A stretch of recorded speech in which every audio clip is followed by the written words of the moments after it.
Veja como nós da Kmon Adventure fazemos a subida da Carrasqueira nos dois trechos. Normalmente os outros guias sobem esse primeiro trecho sem corda, apenas orientando os clientes e colocando a corda apenas no segundo trecho. Já nós aqui da Kmon Adventure colocamos a segurança desde a base até chegar no platô.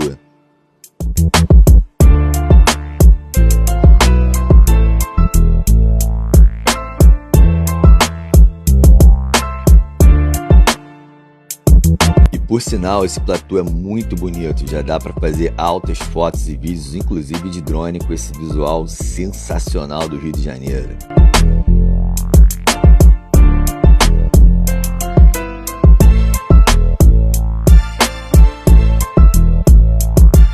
Esse segundo trecho também é feito com toda a segurança, até o cliente chegar lá em cima e terminar toda a escalada.